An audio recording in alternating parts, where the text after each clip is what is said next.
وبركاته.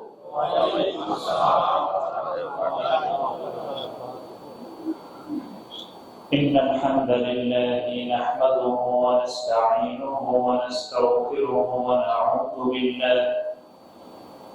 ونعوذ بالله من شرور أنفسنا ومن سيئات أعمالنا.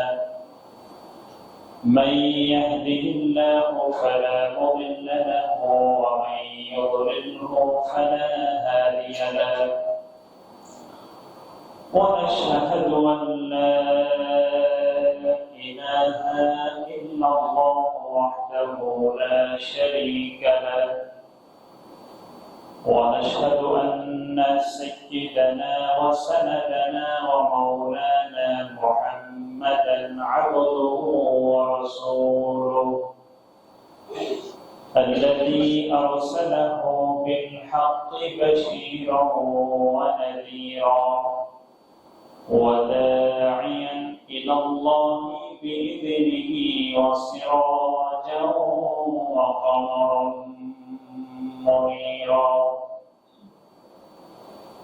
أما بعد فقد قال الله تعالى في كلامه المجيد وفي فرقانه الحميد. أعوذ بالله من الشيطان الرجيم. بسم الله الرحمن الرحيم. إن الله وملائكته يصلون على النبي يا أيها الذين آمنوا صلوا عليه وسلموا تسليما. اللهم صل على محمد وعلى آل محمد كما صليت على إبراهيم وعلى آل إبراهيم إنك حميد مجيد. اللهم بارك على محمد وعلى آل محمد كما باركت على إبراهيم وعلى آل إبراهيم إنك حميد مجيد.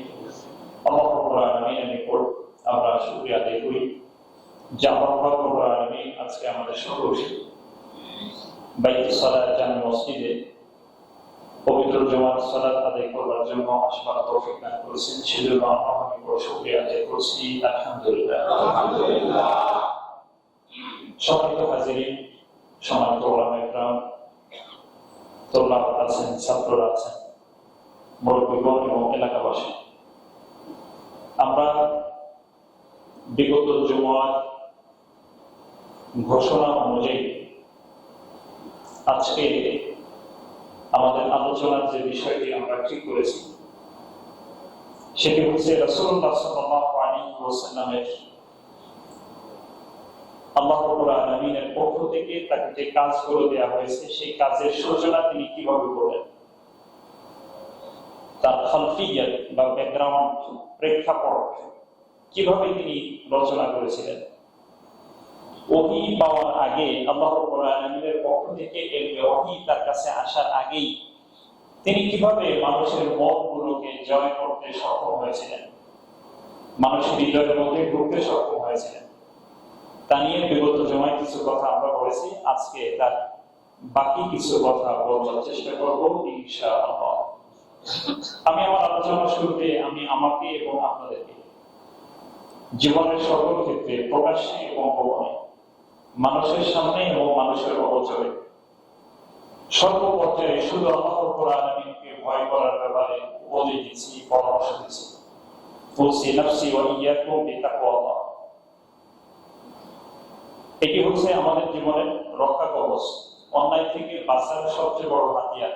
আর কোনো হাতিয়ার নেই। প্রশাসনের সব যদি আমাদের উপরে ঢেলে দেওয়া হয়, সব বাহিনীকেও যদি চালিয়ে দেওয়া হয়, কিন্তু আমরা নিজেরা যদি সৎ থাকতে না চাই, আপনি কি মনে করছেন সমস্ত বাহিনী দিয়ে কি আমাদেরকে সৎ রাখা সম্ভব? না। বাহিনী দিয়ে সামান্য সময়ের জন্য বা সাময়িক সময়ের জন্য আমাদেরকে কন্ট্রোল করা যায়, নিয়ন্ত্রণ করা যায়, কিন্তু স্থায়ী সমাধান কখনোই কোনো বেশি শক্তি দিয়ে হয় না। স্থায়ী সমাধান যদি করতে হয় তাহলে আমাদের ভিতর থেকে আগে ভালো থাকার প্রেরণা আসতে হবে। আমরা শুধু আমরা দোষারোপ করতেই থাকবো মানুষকে, উনি এটা করেছেন ওনার কারণে এমন হলো, উনি করেছেন ওনার জন্য এমন হলো। আপনি ভালো কিনা? আমি কি ভালো? আমি তো ভালো না। আরেকজনের ভালো বলছে, সে ভালো না সেটা বলে অযথাই সময় নষ্ট করা যাবে। আমি তো ভালো না, আমি কি ভালো? আর আল্লাহ রাব্বুল আলামিনের সুন্নাহ হচ্ছে কোন জনপদ যখন নিজেরা অসৎ হয়ে যায়, কোন জনপদের মানুষ যখন নিজেরাই অসৎ প্রবৃত্তির মধ্যে লিপ্ত হয়ে থাকাটা নিজেদের কাছে প্রিয় মনে করেন, তখন আল্লাহ তাআলা তাদের উপযোগী একজন শাসক নির্বাচিত করেন। এটা আল্লাহর সুন্নাহ। আমি যদি সৎ প্রবৃত্তির হই, ভালো হই, তাহলে আমার পরিচালক যিনি হবেন তিনি সৎ আসবেন, এটা স্বাভাবিক। আর না হলে উল্টাটা হয়, কারণ আমি যে খারাপ, আমি তো ভালো মানুষটাকে ভালো থাকতে দেবো না, দেবো কি? আমি নিজে খারাপ হলে আরেকজন ভালো লোক আমাকে চালাতে পারবে? কারণ আমি তো অসৎ। সুতরাং আমার পরিচালক সৎ হলে আমাকে চালানো যাবে না, কারণ আমার লজ্জা নষ্ট হয়ে গেছে। সম্মানিত হাজিরিন, সেজন্য আমি এই কথা বলবো না। আল্লাহ তাআলা যেন আমাদেরকে শুধু আল্লাহকেই ভয় করার তৌফিক দান করেন। আমিন। সম্মানিত উপস্থিতি, আমরা বিগত সময় আলোচনা যেখানে শেষ করেছিলাম সেটি হচ্ছে রাসূল মাকবুল সাল্লাল্লাহু আলাইহি ওয়াসাল্লাম তিনি তার নবুয়ত প্রাপ্তির আগে আল্লাহর পক্ষ থেকে, আল্লাহ তাআলার পক্ষ থেকে নবী হওয়ার আগে তিনি কাজ শুরু করেছিলেন, ক্ষেত্র তৈরি করেছিলেন। তিনি যতগুলো পদক্ষেপ নিয়েছিলেন নবুয়ত পাওয়ার আগে, নবী হওয়ার আগে 40 বছর বয়স পর্যন্ত, আপনাদের কি মনে হয় ওহী তার কাছে আসার আগে, আল্লাহর পক্ষ থেকে ঐশী জ্ঞান আসার আগে তিনি তার গ্রহণ করা পদক্ষেপগুলোর মাধ্যমে কখনোই কি সফল হতে পেরেছিলেন? আপনারা জানেন ইতিহাস কি বলে? ইসলামিক ইতিহাস সেটা যেই লেখক পিকে হেক্টি থেকে শুরু করে ইবনে খালদুন, যত ইতিহাস আছে সবগুলো ইতিহাস যদি আপনি পর্যালোচনা করেন, জানবার চেষ্টা করেন, সমস্ত ইতিহাসগুলো জানার পরে ঘেটে যে ফলাফল নির্যাস বের হবে তা হলো এই: নবুয়ত আসার আগে রাসূল সাল্লাল্লাহু আলাইহি ওয়াসাল্লাম যতগুলো উদ্যোগ নিয়েছেন, কোন উদ্যোগেই রাসূল সাল্লাল্লাহু আলাইহি ওয়াসাল্লাম সফল হতে পারেননি। তিনি সফল হন নাই, পরিপূর্ণ সফলতার মুখ তিনি দেখতে পারেননি। কারণ কি?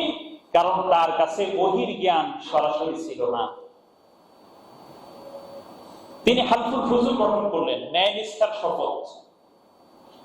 হেলফুল ফুজুল বা হালফুল ফুজুল একটা সংঘ করলেন, যুব সমাজকে নিয়ে একটা সংঘ করলেন অন্যায়কে প্রতিরোধ করবার জন্য, ন্যায়ের পক্ষে। কিন্তু শেষ পর্যন্ত হালফুল ফুজুল কি সফল হয়েছিল? ব্যর্থ হয়েছে, সফল হতে পারেনি। রাসূলুল্লাহ সাল্লাল্লাহু আলাইহি ওয়াসাল্লাম জনহিতকর কাজ, জনকল্যাণমূলক কাজ, সোশ্যাল অ্যাক্টিভিটিস, সামাজিক কাজ, এগুলো একের পর এক করতে থাকলেন। কিন্তু তিনি লক্ষ্য করলেন এত পরিশ্রম করা সত্ত্বেও যে মানুষগুলোকে বিপদের সময় সহযোগিতা করি, তারা একটু পরে দেখে আবার আগের জায়গায় চলে গেছে। কারণ কি? সাময়িকভাবে তারা কিছুটা উপকার আমার কাছ থেকে পাচ্ছে ঠিক, কিন্তু তাদের ভিতরে সৎ প্রবৃত্তি পরিপূর্ণভাবে আসতেছে না। চুরি করার যে অভ্যাস, তাকে ত্রাণের টাকা দেওয়ার পরেও সে একটু পরে সে আগের জায়গায় আবার চুরি করা শুরু করছে। ওর অভ্যাসটা পরিবর্তন হয়নি। কথা আমার বুঝতেছেন নিশ্চয়ই? যে লোকটাকে বিপদে সহযোগিতা করলাম, সে চুরির চান্স পেয়ে আবার সে চুরি করলো, তো তোমার আমি হেল্প করলাম কেন? আপনি আমার হেল্প করছেন, স্বভাবটাই তো আর হেল্প করেন নাই, স্বভাব তো আমার আগের জায়গায় আছে, স্বভাব পরিবর্তন তো হয়নি। মানুষের দুর্দশা স্থায়ী ভাবে গেল না। সমাজ তিনি পরিবর্তন করার স্বপ্ন দেখলেন, কিন্তু মানুষের দুর্দশা কোনোভাবেই পরিপূর্ণভাবে কাটছে না, রাসূলের মনের আকুতি যাচ্ছে না। তিনি ছিলেন তো হারিসুন আলাল মুমিনিন, মুমিনদের প্রতি অত্যন্ত স্নেহশীল, করুণাশীল। হিতাকাঙ্ক্ষী, কিন্তু কোনোভাবেই মানুষের দুঃখ ঘোষানো যাচ্ছে না, মানুষকে সঠিক প্রশান্তি, মানুষকে প্রকৃত প্রশান্তি দেওয়া যাচ্ছে না। তো রাসূলুল্লাহ সাল্লাল্লাহু আলাইহি ওয়াসাল্লাম যখন তার এই অবস্থা তৈরি হলো, তিনি কিন্তু পরিকল্পনা করেছিলেন যে এই ঘুরে দাঁড়া সমাজটাকে পরিবর্তন করতে হবে।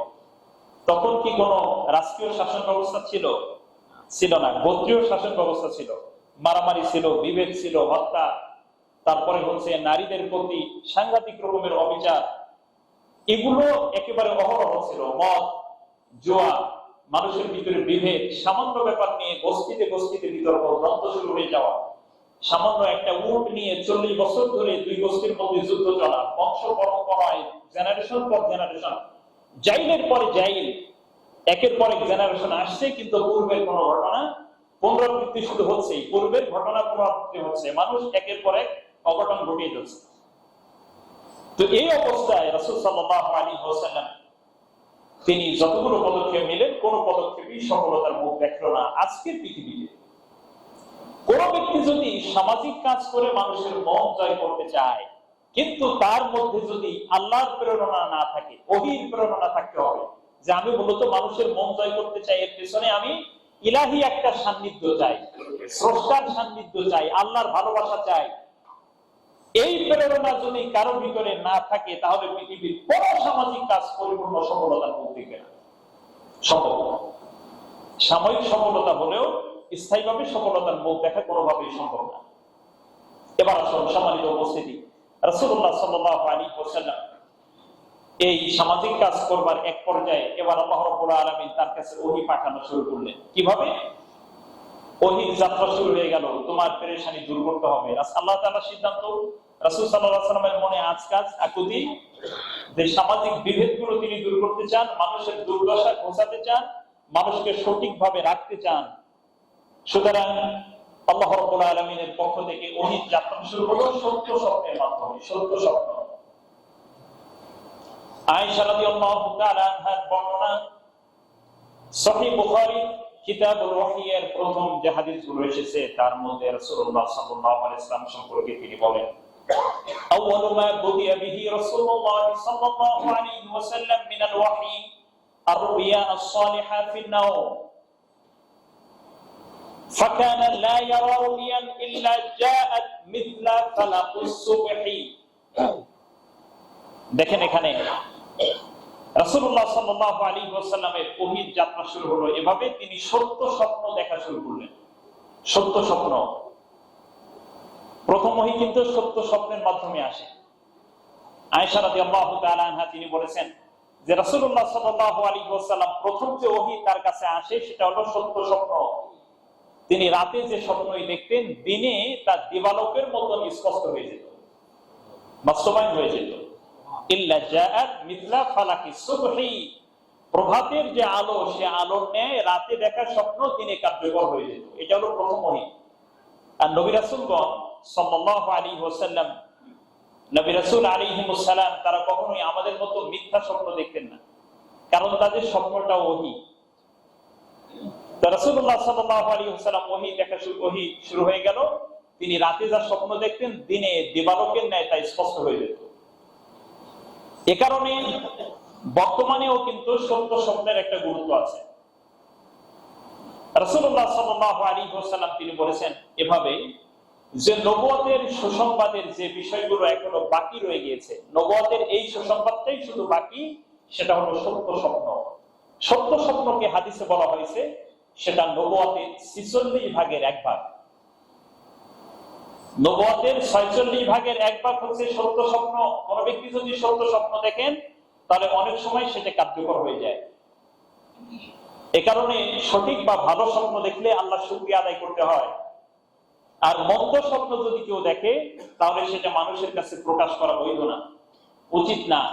বরং বাম দিকে সে থুতু ফেলবে, আউযু বিল্লাহি মিনাশ শাইতানির রাজিম বলবে, এবং এই মন্দ স্বপ্নটা সে কারো কাছে প্রকাশ করবে না, বলবে না কারো কাছে। এটা হলো মন্দ স্বপ্নের ক্ষেত্রে। আর ভালো স্বপ্ন সে তার কাছেই বলবে যে শুভাকাঙ্ক্ষী, সবার কাছে প্রকাশ করবে না। হয়তো যিনি স্বপ্নের তাবির বা ব্যাখ্যা জানেন তার কাছে বলতে পারে, অথবা তিনি তার কাছেই বলবেন যিনি তার হিতাকাঙ্ক্ষী, ভালো চায় তার কাছে বলতে পারবে। আর মিথ্যা স্বপ্ন এটা কিন্তু প্রকাশ করা মারাত্মক অপরাধ। কোন ব্যক্তি স্বপ্ন যা দেখেনি সেটাকে মানুষের কাছে মন জয় করার জন্য, মানুষের সামনে বাহাবা কুড়ানোর জন্য মিথ্যা বলা কিন্তু বড় অপরাধ। এটা বলা যাবে না, এটা আরো খারাপ কাজ, মন্দ কাজ। তাহলে রাসূলুল্লাহ সাল্লাল্লাহু আলাইহি ওয়াসাল্লাম তিনি সত্য স্বপ্ন দেখতেন, যিনি যা স্বপ্ন দেখতেন দিনে সেটা কার্যকর হয়ে যেত।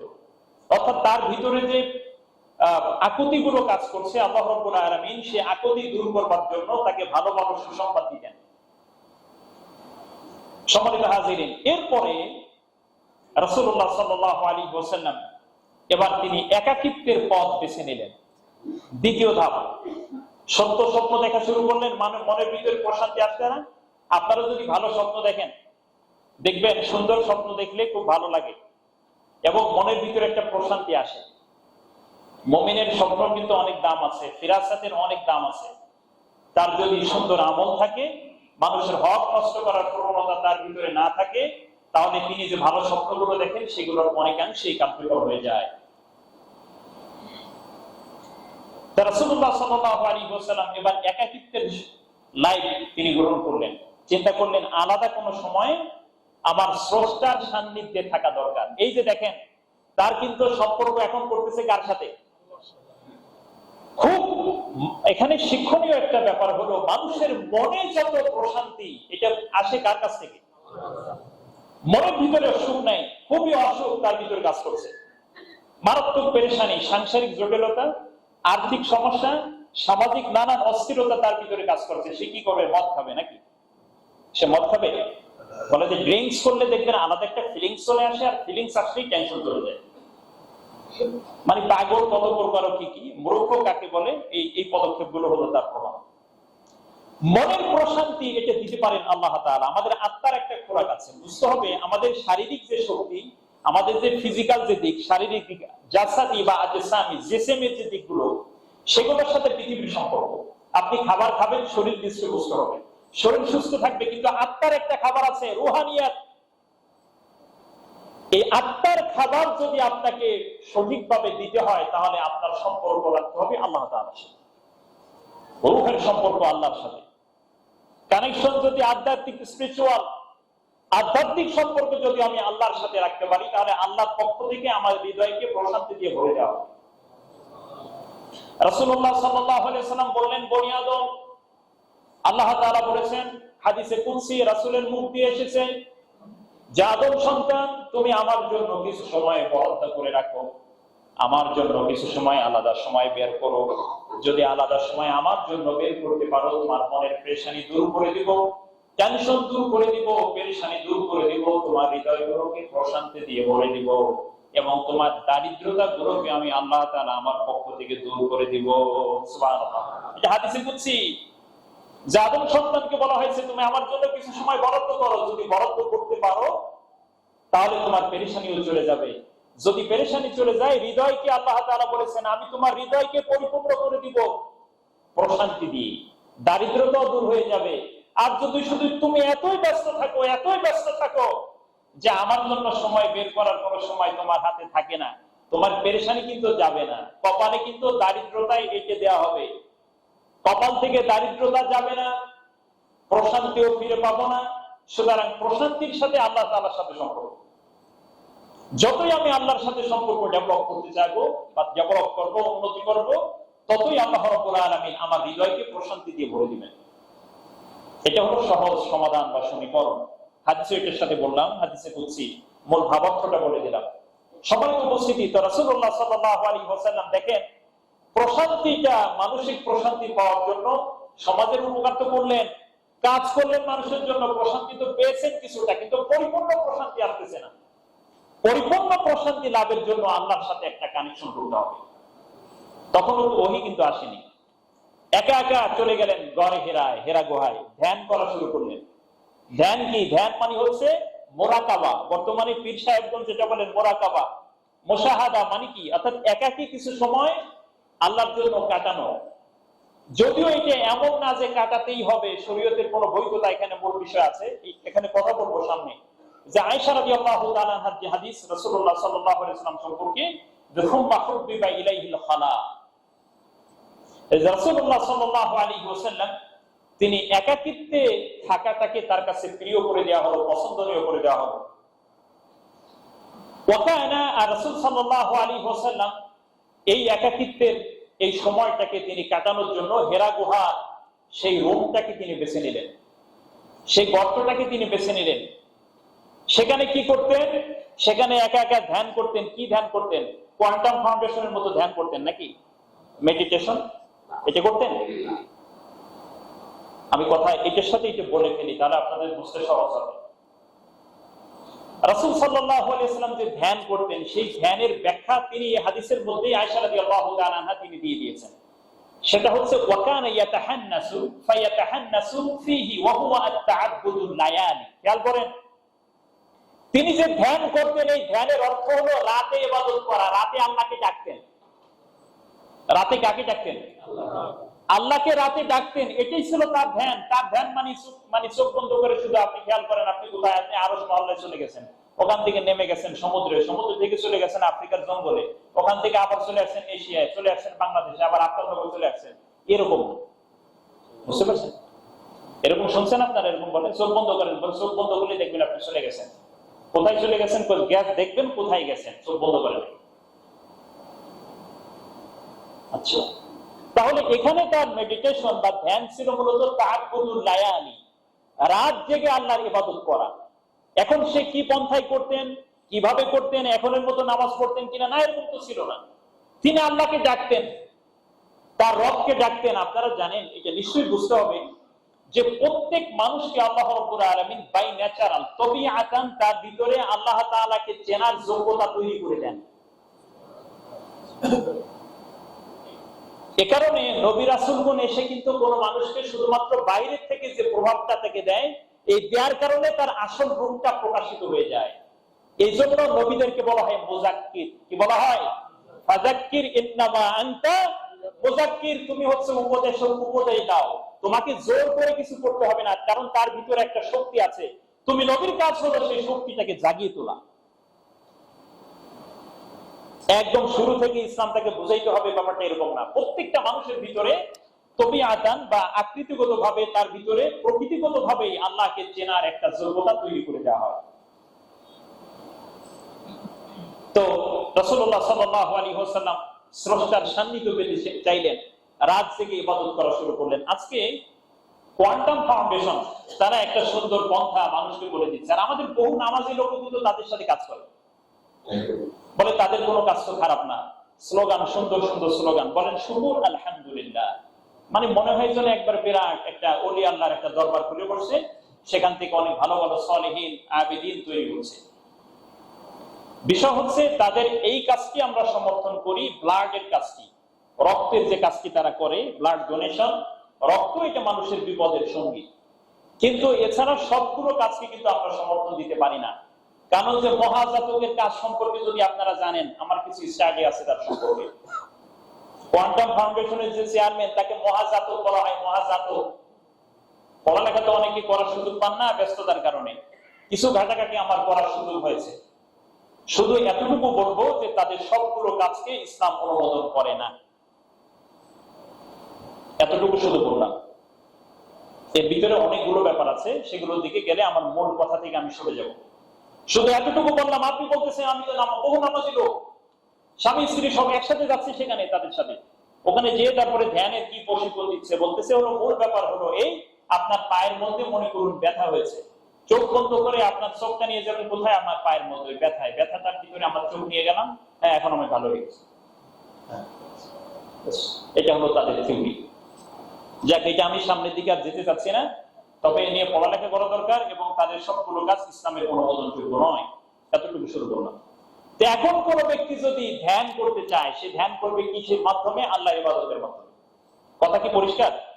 এখন কি ধ্যান করবেন কিভাবে? কোন ইবাদত ছাড়া। বলে কোন ইবাদত লাগে না, ইবাদত আল্লাহকে পাওয়ার জন্য ইবাদত লাগে না, আল্লাহকে পেতে হলে শুধু মারিফত লাগে। কথা বুঝছেন? প্রতি বছর খাজা মুঈনুদ্দিন চিশতি রাহিমাহুল্লাহ তাআলা দিবস যখন আসে, তখন খিচুড়ি পাক করবে, কালো একটা ইয়ে দিয়ে ডেক দিয়ে টাকা তুলে বাস খিচুড়ি পাক করবে, বলবে এত ইবাদত লাগে না, এগুলো সব আলেম ওলামাদের কথা। ইবাদত ছাড়াই আল্লাহকে পাওয়া যায়, মারিফত তৈরি হয়ে যায় এমনি। এখানে একটা জবাব আছে, আপনি আল্লাহকে পাওয়ার জন্য পাক পবিত্র হওয়া লাগে না, নাপাকি অবস্থায় আল্লাহ তাআলাকে পাওয়া যায়, কিন্তু সেটা সঠিক পন্থা নয়। কথা বুঝতেছেন আমার? কোন ব্যক্তি আল্লাহকে যেভাবে ডাকে আল্লাহ তাআলা তাকে সেভাবে সাড়া দেন, কারণ পৃথিবীর বিচার মূলত প্রকৃত বিচার নয়। কোন চোর যখন চুরি করতে যায় আর পরে আল্লাহ আমি জানি চুরি করে বাড়ি পর্যন্ত যাইতে পারে,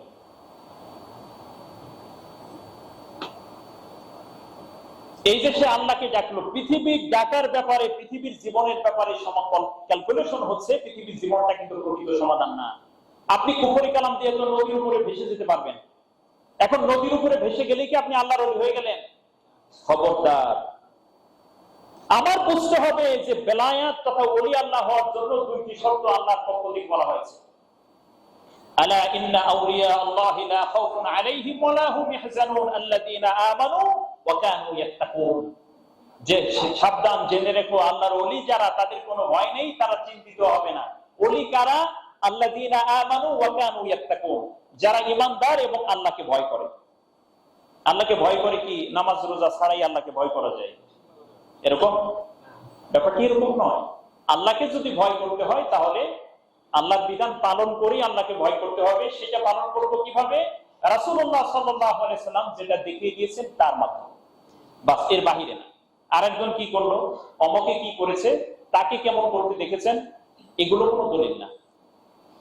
সেটা হতে পারে অনুকরণের জন্য যে না সে এভাবে করেন, কিন্তু তাকেই আপনি কোনোভাবেই দলিলের মাপকাঠি বানাতে পারবেন না, তাহলে সমস্যা তৈরি হবে।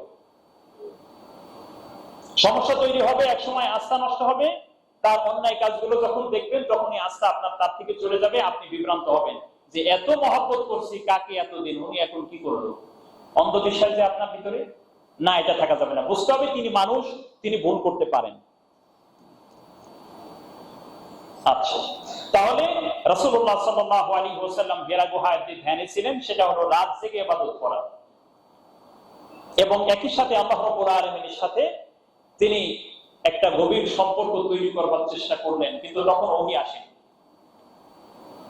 বর্তমানে কোন ব্যক্তি যদি কোন একটা বিষয় নিয়ে গবেষণা করেন, খুব মনোযোগ দিন, কোন বিষয় নিয়ে যদি গবেষণা করেন, তাহলে কিন্তু এখন বর্তমান পৃথিবীতে ফেলোশিপ যেগুলোতে দেয় বিভিন্ন ইউনিভার্সিটিগুলোতে, এই ফেলোশিপের জন্য তথা উচ্চতর গবেষণার জন্য কিন্তু এরকম একটা নিভৃত পরিবেশ দেওয়া হয় তাকে গবেষণা করার জন্য। এখনো কিন্তু সেই সুন্নাতটা চালু আছে। আপনি যদি উচ্চতর কোনো গবেষণা করতে চান তাহলে এই সমস্ত এমন জায়গায় আপনাকে বসানো হবে না যেখানে আওয়াজ হচ্ছে, নয়েজ হচ্ছে। আপনাকে এমন একটা নিরাপদ জায়গায়, উন্নত দেশগুলো সাধারণত এই প্লেস করে সমুদ্রের পাশের কোনো জায়গায় যেখানে কোনো আওয়াজ হবে না, এমন স্থানে সে কোনো একটা বিষয় নিয়ে এক্সপেরিমেন্টের জন্য গবেষণা করবে। তো রাসূলুল্লাহ সাল্লাল্লাহু আলাইহি ওয়াসাল্লাম যে পথ নির্দেশনা আমাদেরকে দিয়েছেন, বর্তমান সময়ে কোন ব্যক্তি যদি কোনো একটা বিষয় নিয়ে খুব লেগে থাকে যে আমার এটা করতে হবে,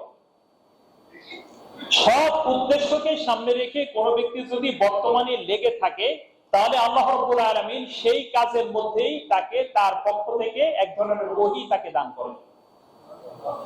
এখনো সেই পথটা খোলা আছে। এটা নবীদের ওহী না, এটা নবীদের ওহী না, এটা হলো ফিরাসাত, দৃষ্টিভঙ্গি। অর্থাৎ আপনার ভিতরে একটা উপলব্ধি শক্তি তৈরি হবে যে এই কাজটা এভাবে করা উচিত। কোন একটা বিষয় যদি আপনি সাধনা করতে থাকেন, আমি যদি সাধনা করতে থাকি, তাহলে আল্লাহ তাআলা এখনো আমাকে কিন্তু সেই সমাধান দিবেন সাধনা করলে অনবরত। এই ওহীর পথটা এখনো খোলা আছে, এটা কিয়ামত পর্যন্ত চলতে থাকে। আচ্ছা, এটাকে বলা হয় আল ইলাম ফিল খিফা, তথা গোপনে কোনো কিছু কাউকে জানিয়ে দেয়া। এই যে বর্তমান পৃথিবীতে যারা কবিতা লেখেন, সাহিত্যিক হয়েছেন, আচ্ছা কবি নজরুল ইসলাম যে কবিতাগুলো লিখেছেন সব কি বই পড়ে শিখেছেন? সম্ভব ছিল তার? রুটির দোকানে চাকরি থেকে শুরু করে ল্যাম্প পোস্টের নিচে বসে পড়া পর্যন্ত। তো উনি এরকম সত্যবাদী কবিতা লেখে কি করে? এভাবে সে বিদ্রোহী কবিতার লাইন কোথা থেকে পাইলো, সে পেয়েছে কোথায়? বুঝতে হবে সবকিছু পুঁথি বই পড়ে শেখা যায় না, পুঁথি বই পড়ে চেষ্টা করতে হয়। চেষ্টা করলে আল্লাহর পক্ষ থেকে একটা ইলম তাকে দেওয়া হয়। বুঝতে পেরেছেন? সবকিছু শুধু বই পুস্তক পড়লে অর্জন করা যায় না। অর্জন বই পড়ে চেষ্টা করলে এটা আল্লাহ তাআলা তাকে একটা পথ খুলে দেন, এটা আল্লাহর নীতি। কিন্তু তার মাধ্যমে প্রচেষ্টার পরে সে